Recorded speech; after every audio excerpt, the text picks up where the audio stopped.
लड़ाई है तो भाई साहब मैं सिर्फ ये पूछना चाहता हूं, आप कह रहे हैं दूसरी पार्टी लड़ने वाली चाहे जो भी हो, ये पहली पार्टी आप क्यों बने हुए हैं? जिसे कहते हैं ना धुम धुम धड़म धड़ैया रे, सबसे बड़े लड़ैया रे। तो ये सोच करने कि आदमी को जगह जगह फुंसियां हो रही हो। एक मिनट, ये प्रॉब्लम क्या है? यहां पे फुंसी हुई, ओ यहां कुछ गड़बड़ होगा, यहां पे फुंसी हुई, यहां पे कुछ गड़बड़ होगा, पैर में फुंसी हुई, अरे साहब पूरे बदन में इंफेक्शन है, एंटीवायरस दवा खाइए। आज सुधांशु जी ने इन 5 मुल्लाओं को अकेले ही निपटा दिया। ये एक मौलाना बोल रहा था कि हमेशा मुसलमान ही गलत नहीं होता। देखिए सुधांशु जी ने इस पे क्या जवाब दिया, पूरा वीडियो अंत तक देखते हैं। सबसे पहला सवाल हमारा ये कि क्या पत्थरबाजों की कौम होती है? क्या पत्थरबाजों को किसी खास धर्म से पेंट किया जा रहा है? सुधांशु त्रिवेदी जी। देखिए, जहां तक कौम की बात कहें तो एक बहुत साफ बात है, हर कौम को इस बात पे देखना चाहिए कि कोई समस्या सिर्फ उसी के यहां तो नहीं आ रही है।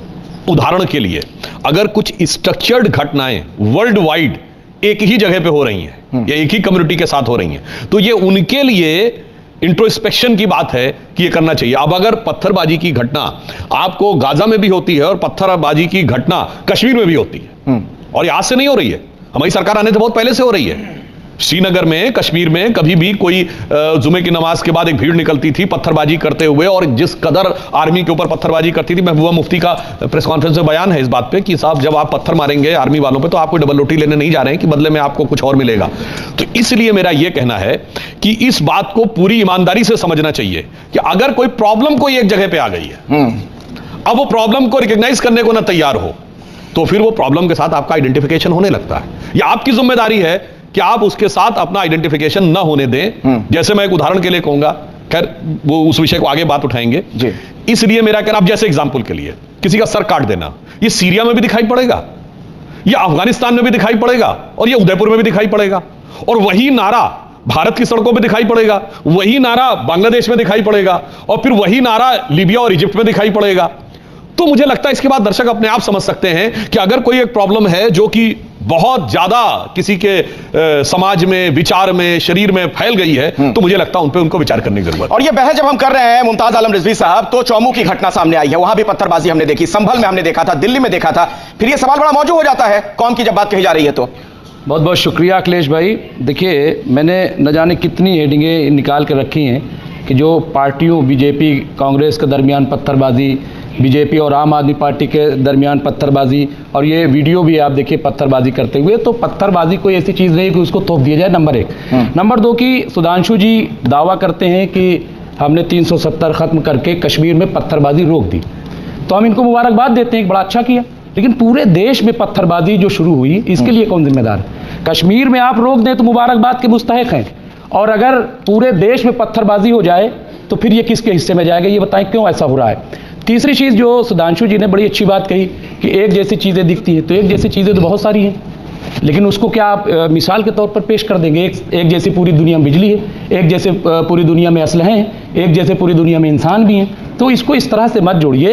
ये देखिए इसका जवाब कि किसके साथ कितनी ज्यादती हो रही है। हाँ, कि एक ऐसी चीज अगर नजर आ रही सुधांशु जी, तो उसको कैसे आप जोड़ देंगे? देखिए, नेचुरल पत्थरबाजी 2 प्रकार की होती है कि पत्थर कहीं पड़े हैं, 2, 4, 5, 10 पड़े होंगे और फेंक दिया गया। याद करिए, दिल्ली की घटना हुई तो बाकायदा एक टेम्पो ट्रॉलर रखा हुआ था जिसमें पत्थर भरे हुए थे। याद करिए, दिल्ली के दंगे हुए तो आम आदमी पार्टी का एक कारपोरेटर था ना, जिसके छत के ऊपर पूरी एसिड वाटर की बोतलें भी थी।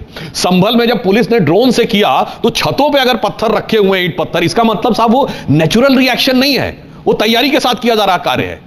इसलिए इस बात को समझने की जरूरत है। और जहां तक आपने कहा कि साहब पूरी दुनिया में, तो मैं फिर पूरी बात ये ईमानदारी से बात करना, चलिए साहब आप कहेंगे साहब इंडिया में जो प्रॉब्लम है वो बीजेपी आरएसएस के कट्टरपंथ की वजह से है। ये बताइए, बांग्लादेश में तो कोई बीजेपी आरएसएस नहीं है। अब आइए, बर्मा में ये बुद्धिस्ट विहारों के साथ किस बात की लड़ाई है? बौद्ध विहारों पे कौन अटैक कर रहा है? रोहिंग्या मुसलमान या कोई आरएसएस बीजेपी वाले जाके कर रहे हैं? ये बताइए, श्रीलंका में मात्र 3 साल पहले उल्टा बोल रहे हैं। अरे साहब, उसी में पूरी बात पूरी सुनिए, समझ में ये पलट दीजिए। श्रीलंका में उस पे अटैक, मैं पूरी बात कर रहा हूं, आपको ये लगता है ना अटैक, अब ये भी बात कर रहा हूं। श्रीलंका में ईस्टर संडे पे बम विस्फोट होता है, ईसाइयों के त्योहार पे, उसमें भी पाकिस्तानी मौलाना पकड़े जाते हैं। वो साहब कौन कर रहा है? अब आइए, चाइना के सिकांग प्रोविंस में कम्युनिस्टों से लड़ाई है। अब आइए साहब, चेचेनिया में रूसियों से लड़ाई है। आर्मेनिया, उसमें बोस्निया हर्जेगोविना में सर्बों से लड़ाई है। इथोपिया में अफ्रीकियों से लड़ाई है। फिलिस्तीन में यहूदियों से लड़ाई है। और यूरोप में लंदन, मैड्रिड, ब्रिस्बेन के जो बमबार्डिंग हो रही है या बम विस्फोट हो रहे हैं, वहां ईसाइयों से लड़ाई है। 9/11 से लेकर सिडनी तक जो हो रहा है वहां भी लड़ाई है। तो भाई साहब, मैं सिर्फ ये पूछना चाहता हूं, आप कह रहे हैं दूसरी पार्टी लड़ने वाली चाहे जो भी हो, ये पहली पार्टी आप क्यों बने हुए हैं? जिसे कहते हैं ना धुम धुम धड़म धड़ैया रे, सबसे बड़े लड़ैया रे। तो ये सोच करने की जरूरत है कि पार्टी नंबर 2 कोई भी हो, वो कम्युनिस्ट हो, बुद्धिस्ट हो, ज्यूज हो, हिंदू हो, क्रिश्चियन हो, सबसे लड़ने के बारे में इसलिए। और उसका उल्टा देखिए तो भाई साहब 57 मुस्लिम देश हैं जिसमें 12 तो करीब ऐसे जिन पे कि पैसा बरस रहा है, और उसके बावजूद कोविड वैक्सीन के ट्रायल में एक भी मुस्लिम देश ने फर्स्ट स्टेज का भी ट्रायल नहीं किया। आपने कहा हथियार एक समान है, इस पे पाकिस्तान के एक थिंकर हैं, उनका यूट्यूब पे वीडियो अवेलेबल, जाके देख लीजिएगा। उन्होंने कहा हथियार तो छोड़िए, बंदूक तो छोड़िए, आज तक एक बाल पेन की निब तक नहीं बनाई जा सकी है। उन्होंने बोला है, उन्होंने कहा है जी, उन्होंने ये कहा कि अगर सिविलाइजेशनल लड़ाई है तो ठीक है, वो अपने हिसाब से जो सही गलत कर रहे हैं, आप क्या कर रहे हैं। उसने कहा आप कार का वाइपर नहीं बना पाए। उसने कहा जो हथियार लेते हैं वो किससे लेते हैं, काफिरों से।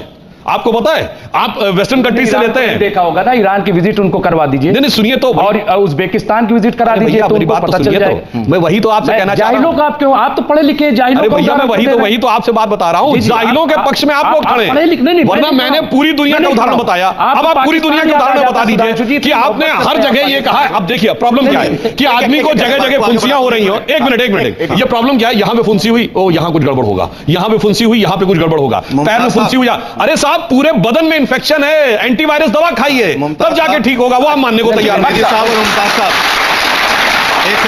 को जोड़ना चाह रहे हैं,